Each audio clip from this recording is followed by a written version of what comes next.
বাংলাদেশ যতই মুখে ওই ভারতের সাথে তাদের সম্পর্ক বজায় থাকার কথা বলুক না কেন, রাজনৈতিক পরিবর্তনের ফলে যে পরিস্থিতি সে দেশে লক্ষ্য করা যাচ্ছে, তার জন্য ভারত তার সীমান্ত নিরাপত্তা আরও জোরদার করেছে।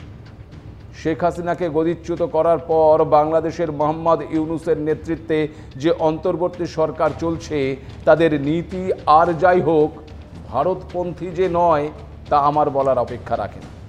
ইউনূসের বাংলাদেশ ক্রমশ চীনের দিকে ঝুঁকছে।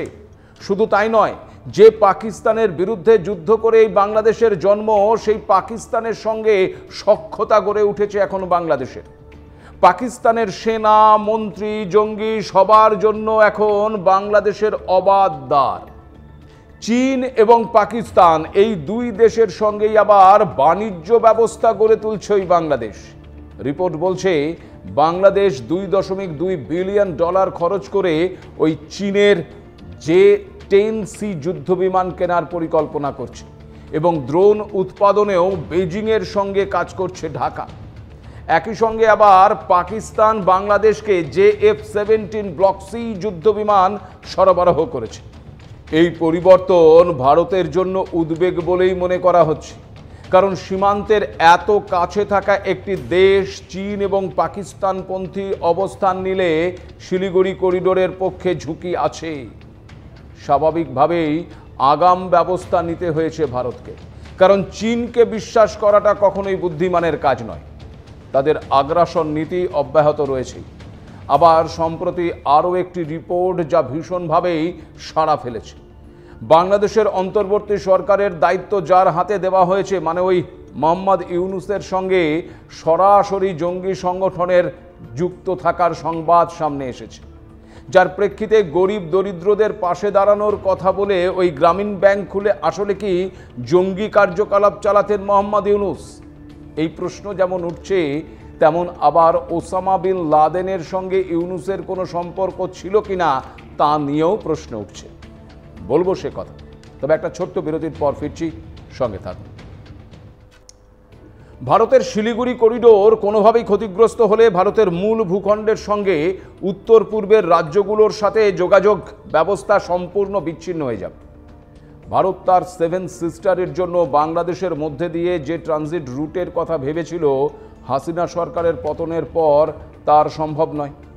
অন্যদিকে চীনের নজর ওই অরুণাচল প্রদেশের দিকে যেমন রয়েছে, তেমন আবার ডোকালামের দিকেও রয়েছে।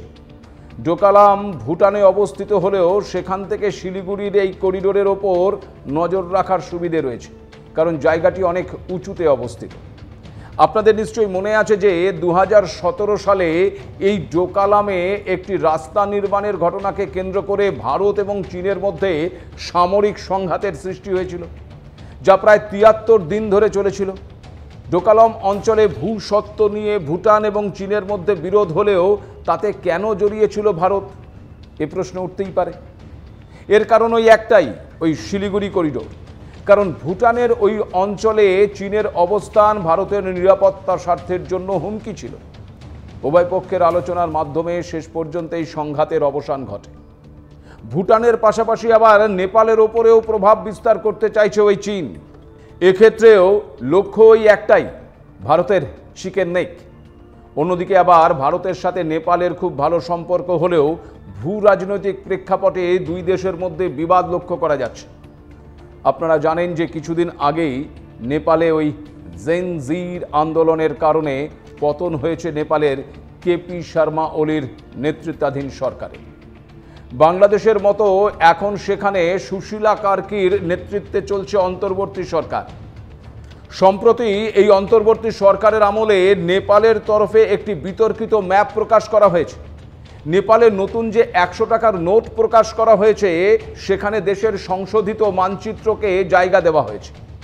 সেখানেই দেখা যাচ্ছে ভারত যে সমস্ত অঞ্চলগুলোকে নিজেদের বলে দাবি করে, সেই কালাপানি, লিপুলেক, লিম্পিয়াধুরাকে নিজেদের ম্যাপে অন্তর্ভুক্ত করেছে ওই নেপাল। সেই নোটে আবার প্রাক্তন গভর্নর মহাপ্রসাদ অধিকারীর স্বাক্ষরও রয়েছে।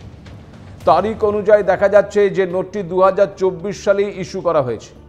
এর আগে 2020 সালে কেপি শর্মা ওলির আমলে ওই মানচিত্রটি তৈরি করা হয়েছিল। এবং 2024 সালের মে মাসে নেপালের রাষ্ট্রব্যাংকের নোটে সেই বিতর্কিত ম্যাপ ছাপানো হয়েছিল। সেই সময়েও এই ঘটনার তীব্র আপত্তি জানিয়েছিল ভারত। মূলত ভারতের উত্তরাখণ্ডে অবস্থিত ওই পার্বত্য সীমান্ত পথ দিয়ে 1954 সাল থেকে চীনের সঙ্গে ভারতের বাণিজ্য চলছে। 2019-এর পর কিছু ঘটনার প্রেক্ষিতে ওই সীমান্ত পথ বন্ধ ছিল, কিন্তু সম্প্রতি আবার ওই পথে বাণিজ্যের বিষয়ে ভারত ও চীনের মধ্যে সিদ্ধান্ত হয়েছে, যার আবার বিরোধিতা করছে ওই নেপাল।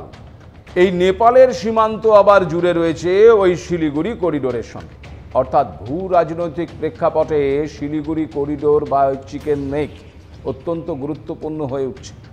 সে কারণে ওই অঞ্চলের নিরাপত্তা আরও জোরদার করা হয়েছে। তবে এখানে আরও একটা বিষয় বলে রাখি যে ভারত শুধু এই শিলিগুড়ি করিডোরের ওপরেই যে ভরসা রাখছে এমনটা কিন্তু নয়। চিকেন নেকের অল্টারনেটিভ একটি রাস্তাও তৈরির কাজ চলছে। মূলত এই শিলিগুড়ি করিডোরের মাধ্যমেই ভারতের সিকিম সহ উত্তর পূর্বে অবস্থিত 7 রাজ্যের পরিবহন নির্ভর করে। এই চিকেন নেকের ওপর চাপ কমাতে ভারত এবার কালাদান প্রজেক্টের কাজ শুরু করেছে, যা মূলত বাংলাদেশকে একেবারে উপেক্ষা করে উত্তর পূর্বের রাজ্যগুলোতে পৌঁছানোর একটি উল্লেখযোগ্য করিডোর হতে চলেছে, যেখানে পণ্যবাহী জাহাজ কলকাতা বন্দর থেকে 540 কিলোমিটার পথ অতিক্রম করে ওই মায়ানমারের সিতওয়ে পোর্টে পৌঁছবে। এরপর সিতওয়ে পোর্ট থেকে কালাদান নদীর মাধ্যমে আরও 158 কিলোমিটার পথ পেরিয়ে যাবে, পলেটওয়াতে গিয়ে পৌঁছবে।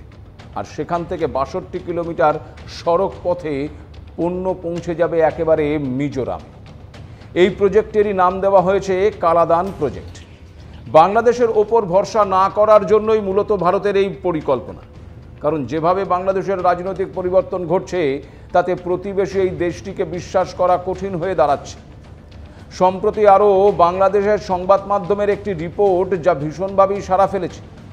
বাংলাদেশের অন্তর্বর্তী সরকারের দায়িত্ব যার হাতে দেওয়া হয়েছে সে মোহাম্মদ ইউনূসের সঙ্গে সরাসরি আবার ওই জঙ্গি সংগঠনের যুক্ত থাকার সংবাদ সামনে এসেছে। গত একটি এপিসোডে মোহাম্মদ ইউনূসের সঙ্গে জঙ্গি সংগঠন আল কায়েদার যোগাযোগের রিপোর্টের বিষয়টি সামান্য তুলে ধরেছিলাম। আপনারা অনেকেই বিষয়টি বিস্তারিত জানতে চেয়েছেন, কারণ অনেকেই বুঝতে পারছেন না যে শান্তির নোবেল প্রাপক মোহাম্মদ ইউনূস কিভাবে জঙ্গি হতে পারে। তুরি মানে কোনো জঙ্গি সংগঠনের সঙ্গে তিনি যুক্ত থাকতে পারেন, এই প্রশ্নটা খুব স্বাভাবিক।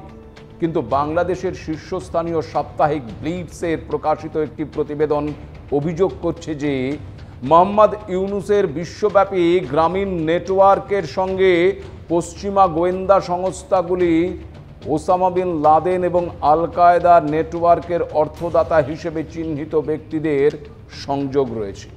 এর প্রেক্ষিতে ওই প্রতিবেদনে ইউনূসের বিরুদ্ধে রীতিমতো আন্তর্জাতিক আর্থিক তদন্তের আহ্বানও জানানো হয়েছে। ইউনূস বহু বছর ধরে বিশ্বজুড়ে ক্ষুদ্র ঋণের পথিকৃৎ এবং দরিদ্রদের একজন সমর্থক হিসেবে পরিচিত।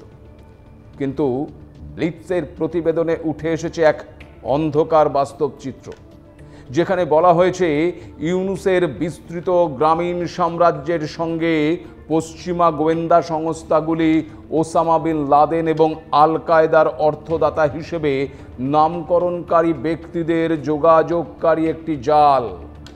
2023 সালের মার্চ মাসে ওয়াল স্ট্রিট জার্নাল সিআইএর তথ্যের ভিত্তিতে আল কায়েদার অর্থদাতাদের একটি তালিকা প্রকাশ করে, যেখানে মোহাম্মদ আব্দুল লতিফ জামিলের নাম উঠে আসে।